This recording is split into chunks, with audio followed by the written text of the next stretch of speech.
이태원 클럽 일대 방문자 중 다수가 여전히 연락이 닿지 않고 있는 가운데 정세균 국무총리는 이번 주 안에 모든 방문자를 찾아내 진단 검사를 실시하겠다는 목표를 밝혔습니다. 네, 이번 집단 감염 사태 이후로 검사 건수가 폭증하면서 용산구 일대는 선별 진료소를 추가로 운영해 확진자를 가려내는 데 총력을 다하고 있는데요.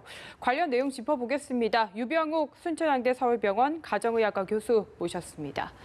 안녕하십니까? 안녕하세요. 오늘 방역당국에서 낮 12시 기준으로요. 누적 확진자 이태원 클럽을 비롯한 이태원 관련 확진자 8명이 추가돼 갖고 지금까지 119명, 그리고 이 중에서 이태원 클럽을 방문한 확진자가 76명, 가족 등 접촉자가 43명 이렇게 밝혔습니다. 증가세가 가라앉지 않고 있습니다. 당초 초기에 이태원 클럽 이런 확진이 나왔을 때 예상하셨던 그런 증가세와 지금 며칠 지난 지금의 추이 어떻습니까?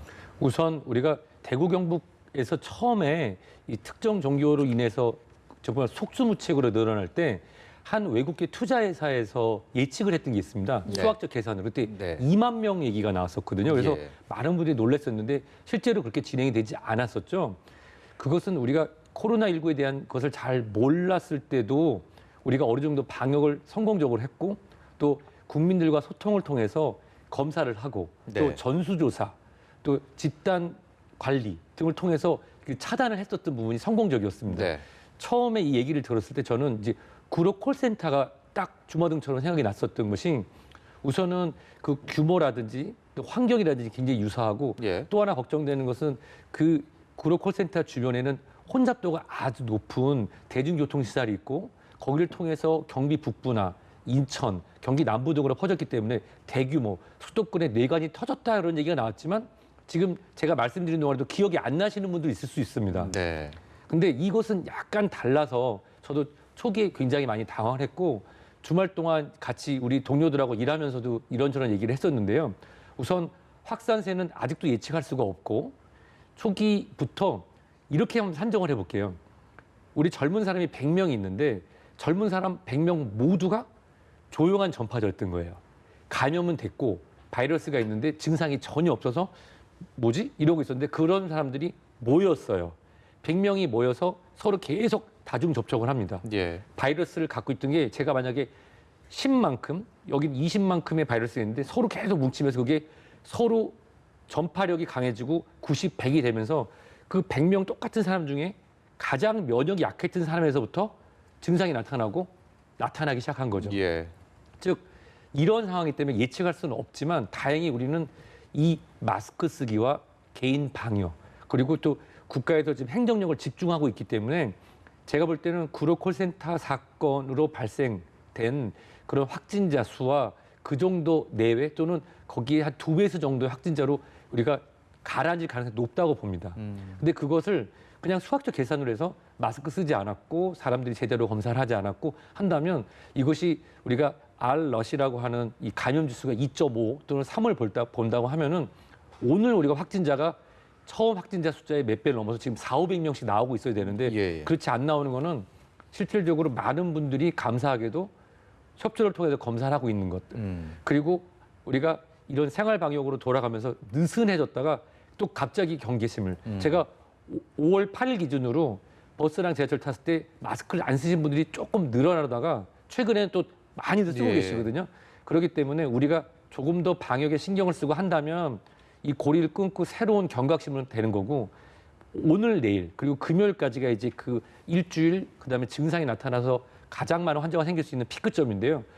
이 방송을 보고 계신 분들 다 모든 게 다 인정되고 특별히 불이익이 없으니까요. 네. 자발적으로 검사를 더 받으셔서 연결고리만 끊으신다고 하면은 네. 크게 발생되지 않을 거라 저는 생각합니다. 지금 근무하시는 곳이 순천향대 서울병원이 이태원이랑 가깝지 않습니까? 그래서 거기 선별진료소에 요 며칠 사이에 검사받는 분들이 많이 늘었나요? 어떻습니까?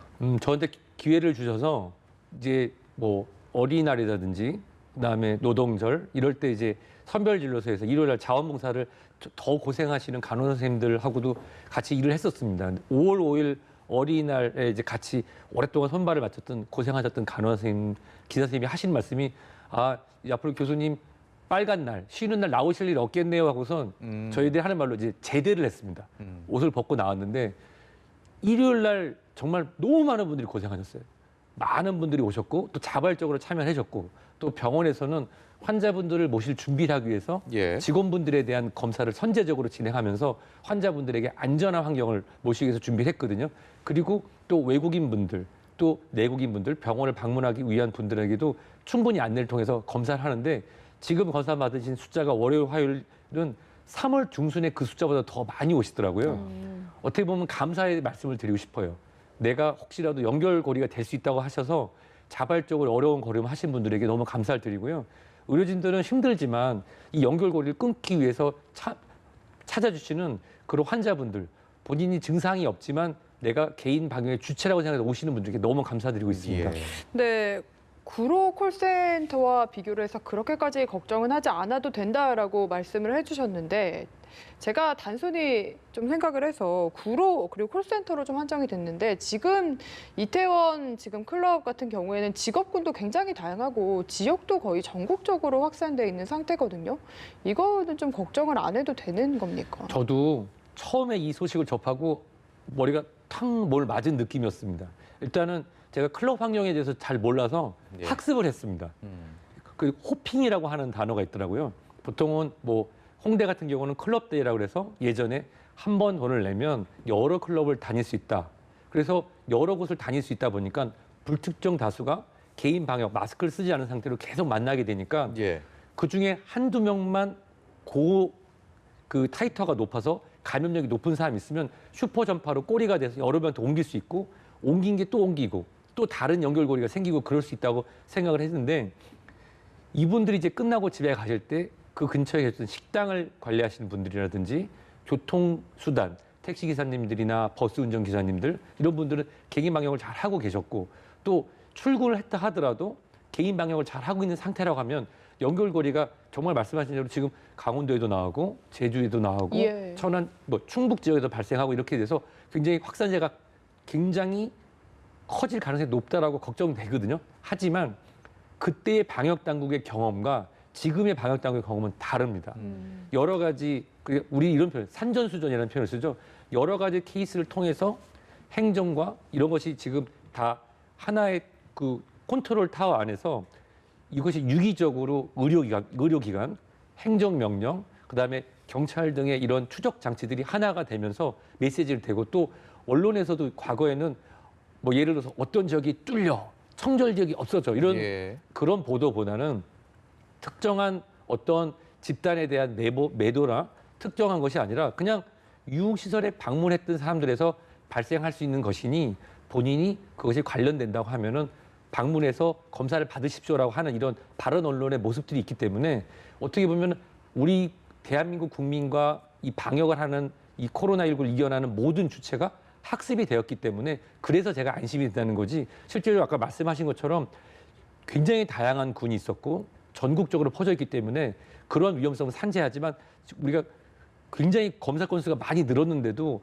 확진 숫자가 막 폭발적으로 늘지 않는 거는 개인 방역의 힘과 이런 연결고리를 갖다가 찾으려고 하는 방역당의 노력이 있었기 때문이라고 생각됩니다. 예. 네, 이 광범위한 확산 우려에도 불구하고 유병욱 교수께서 이제 희망적인 메시지도 전해주셨는데 물론 여러 가지 전제 조건이 필요할 겁니다. 그 중에서 가장 우선시 되는 거는 뭐니 해도 진단 검사 이 부분 아닐까 싶은데 오늘 방역 당국에서도 지금까지 이태원 클럽과 관련해서 2만 명이 검사를 받았고.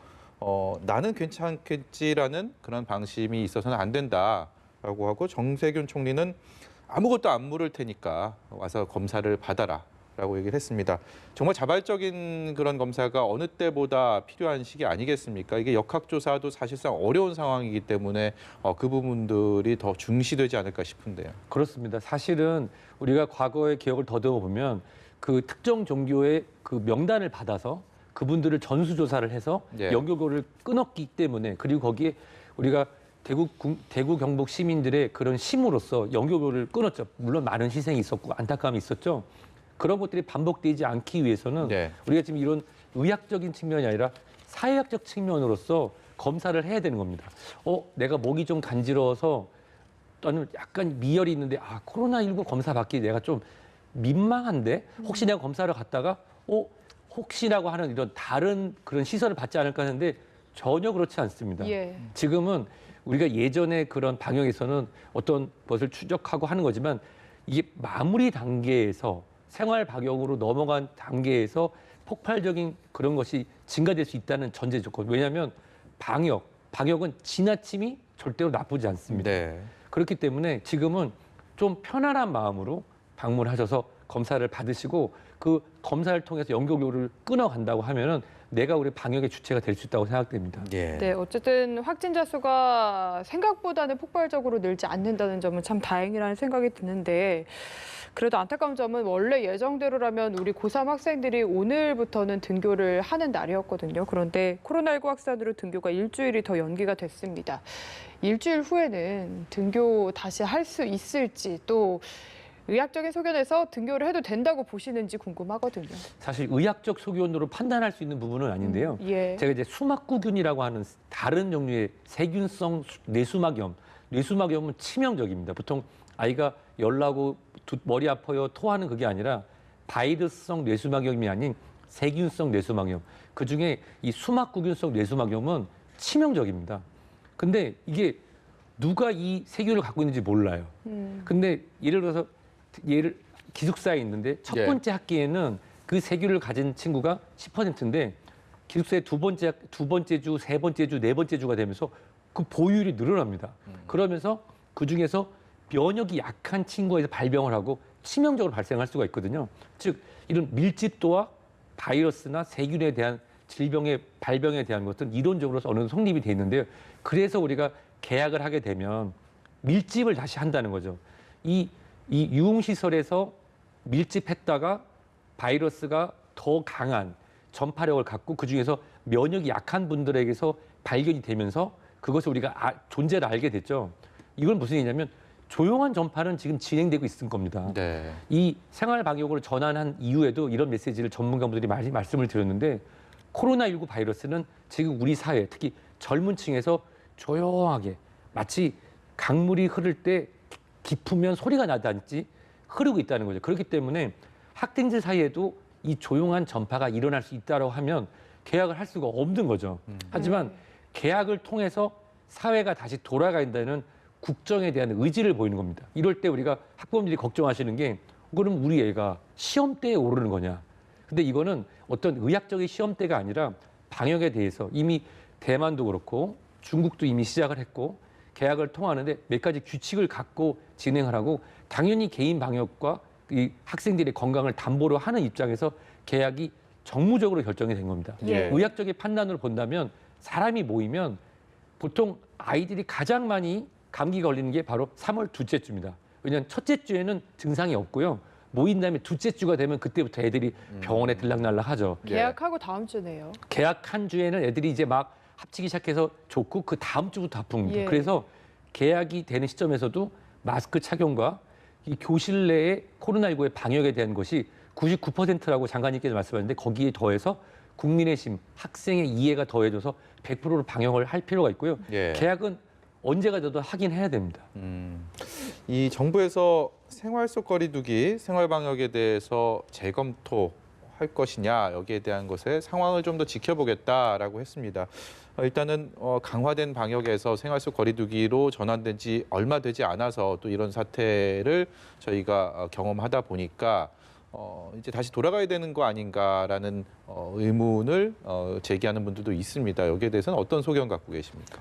팬데믹을 선언하기 전에 우리 방송을 통해서도 그렇고 많은 전문가분들이 이미 팬데믹 상황인데 팬데믹을 선언하지 못하고 있는 것뿐이다라고 얘기를 했습니다. 그럼 지금은 우리가 생활 방역으로 지금 국가에서 말하는 메시지죠. 예. 천천히 생활을 돌아가고 대한민국 다시 뜁시다라는 메시지를 준 상황이지만 의료진들은 한 번도 고강도 사회적 거리두기를 내려놓으라고 말한 적이 없습니다. 네. 즉 팬데믹이라고 하는 상징성을 선언하기 전에 세계보건기구 WHO 그 전에 대한민국은 이미 경계 단계 이상의 그런 조치를 취하고 있었던 거죠. 우리는 이 국가가 주는 메시지와 실제로 방역에 대한 부분의 그 차이에 대해서 본인이 판단할 능력을 가지고 있습니다. 어떤 나라는 국가에서 지정해서 자, 락다운, 막자. 너네 나오지 마. 길에 아무도 다니면 안 되지만 대한민국 국민은 자유 헌법 안에 본인의 의지로 본인이 생활할 수 있는 나라에 살고 있지 않습니까? 그러한 의지를 가진 분들이라고 하면은 생활적 방역으로 돌아갔지만 내가 고강도 사회적 거리두기의 규칙을 지키면서 우리는 이미 학습이 됐으니까요.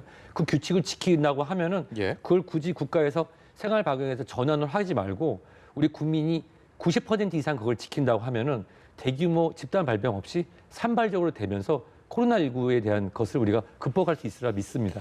예. 그러면 지금 만약에 등교 계약을 재개를 한다고 하더라도 지금 서울시 같은 경우에는 최장 34일까지는 그냥 가정학습도 출석으로 인정을 하기로 했거든요. 그러면은 학부모들 같은 경우는 어떤 경우에는 우리 자녀를 출석을 시킬지 아니면 집에 있을지 좀 고민이 될 것 같습니다. 어떤 경우에 어떤 선택을 해야 될지 혹시 조언해 주실 만한 게 좀 있을까요? 2009년 H1N1 신종플루 계절성 독감 때는 그냥 계약을 했습니다.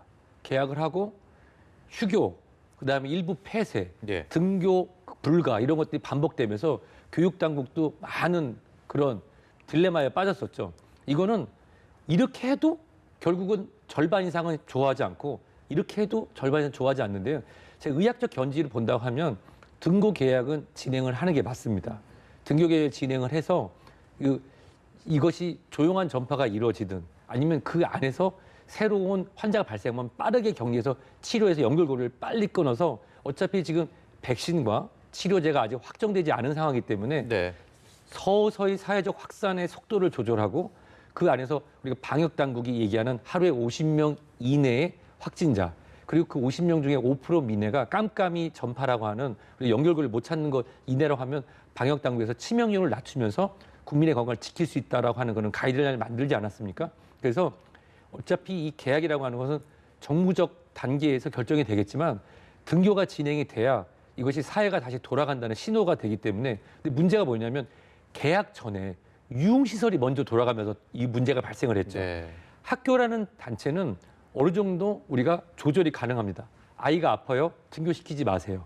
2, 3일 동안 지켜보시고 그리고 빠르게 검사하세요. 아, 다행히 음성이네요. 그러면은 2주간 격리했다가 2주째 다시 검사하고 들어오세요. 라고 하는 어떤 매뉴얼적인 거. 네. 대신에 이거는 결석은 아닙니다. 만약 환자가 발생이 되면 그 학생과 같은만 연결고리를 찾아서 검사하고 그리고 2주간 쉬었다가 들어갑시다. 이런 것들이 어떻게 보면 시행착오가 아닌 우리가 경험해서 진행하는 부분이 있는데 아까 말씀 주신 것처럼 연결고리를 찾기 어려운 유흥시설이 먼저 열렸기 때문에 문제가 된 거죠. 예. 학교는 어느 정도 우리가 방역 당국과 이것을 관리할 수 있는 시절이기 때문에 계약은 진행되는 것이 맞습니다. 네. 예. 마지막으로요. 저희가 시간이 많이 남진 않았는데 서울시 지하철 혼잡할 경우에 마스크를 의무적으로 써야 된다라는 방침이 나왔고요. 시행이 되고 있습니다. 교수님께서 조금 전에 말씀하실 때 마스크를 최근에 또 안 쓰는 분들이 많이 보이다가 또 이렇게 쓰는 것으로 전환이 됐다라고 말씀하셨는데 이 자리 빌어서 마지막으로 마스크 왜 써야 되는지 한번 강조의 말씀 부탁드리겠습니다. 제가 우리 환자분들 모시고 그리고 제가 존경하는 제 스승님들, 제자분들한테도 이런 말씀을 드려요. 마스크가 2020년 대한민국의 최선의 백신입니다. 현재까지 코로나19의 특성상 비말 감염으로 인한 직접 감염 이런 것들이 가장 많지 않습니까? 예. 손 씻기도 물론이지만 다중시설을 이용하시거나 여러분이 밀접될 때 본인을 지키고 최근에 어떤 분 젊은 분인데 그 할머니한테 전염시킨 일이 있었지 않습니까? 예, 그렇죠. 예. 사랑하는 가족분들을 위해서 마스크는 우리 2020년 대한민국 살아가는 모든 사람에게 백신이고 마지막 치료제라고 생각하시고 마스크 쓰기 잊지 않으셨으면 좋겠습니다. 예, 오늘 말씀 여기까지 듣도록 하겠습니다. 지금까지 순천향대 서울병원 가정의학과의 유병욱 교수였습니다. 고맙습니다. 감사합니다.